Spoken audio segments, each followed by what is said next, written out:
Are you a winter kind of gal? I have to admit, I'm not really. I mean, on a blue sky day where the frost is catching the sun, I can get down with that. I can see the beauty of winter. But you know, here in the UK, we tend to have grey skies, rain, wind most of the time. That's winter for us. I started off this morning in a farmer's field thinking, oh, I'll show you the beautiful countryside and I'll wrap up warm and I'll be fine. And I nearly got blown off my feet. So I'll show you a few clips of that as we're going along, and then I'll finish this video when I got back into the car and was able to carry on with what I wanted to say. So bear with me and enjoy. So, winter. I'm wintering at the moment. Now, I don't mean that I'm like a migrating bird or somebody that gets on a cruise ship at the first sign of snow, i.e. spends winter somewhere else and is wintering that way. I mean in more of a psychological and emotional sense, and a physical sense as well, actually. If we look around us, and this is where I'm going to cut into the footage from this morning,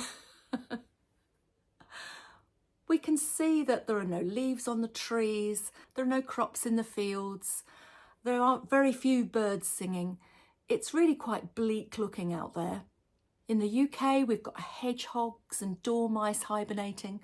I don't know where you are in the world, do tell me. What have you got hibernating in your country? Bears, perhaps. But I think it's right for humans to hibernate to some extent too.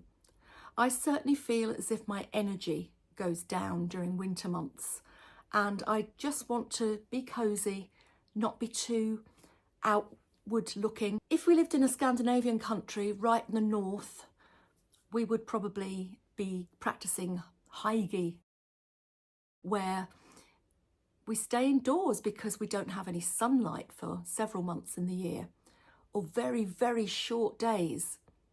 I spoke to somebody from Iceland once and she said, oh, but it's beautiful. You know, we don't get isolated because we have our families and we have our friends and we make sure that we have all our supplies in and a supply of books to read and we have warm, cozy clothes.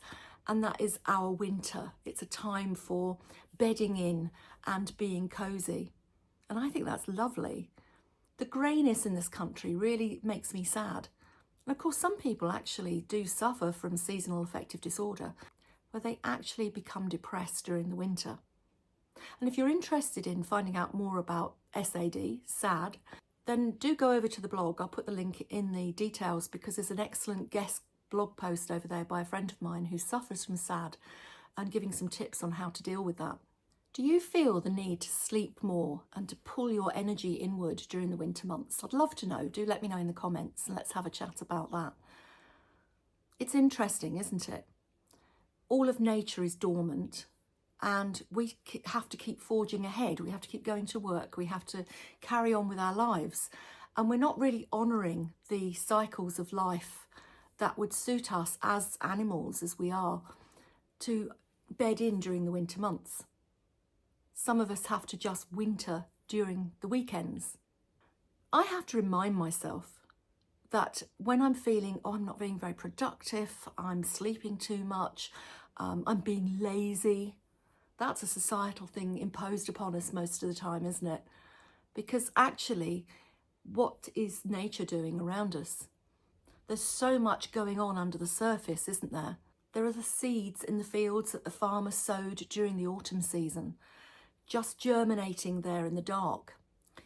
There are the buds on the trees just waiting to spring into those little green shoots of hope as the sun starts to come out in the spring. And there are the spring bulbs and the spring flowers that make us realise that, yes, this is a season, it is going to end, even though sometimes it feels endless, like an endless day after day of grey, that there is brightness coming. And that's the same for us. We will become more energetic again. We will unfurl as spring begins.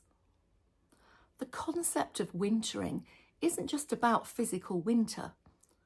We will have periods in our lives where we need to pull inward and we need to rest more. Times when we're grieving or when we're ill or when we're going through some kind of transition that requires us to use our energy to get through emotionally. I've just been reading a book called Wintering by Katherine May, and she describes beautifully the futility of fighting against it. Wintering is all about energy, and I'm sure we'll meet again on another video to talk about the ebb and flow of our energy as we go through our day, our week, our month and our year. But I think that we need to honour our needs as human beings to rest and recuperate and prepare the soil of our lives for becoming more productive in the months ahead.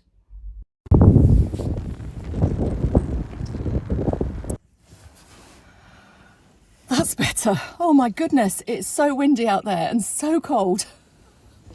Perhaps it wasn't such a good idea to come out today. I once read a book by the author Sue Townsend.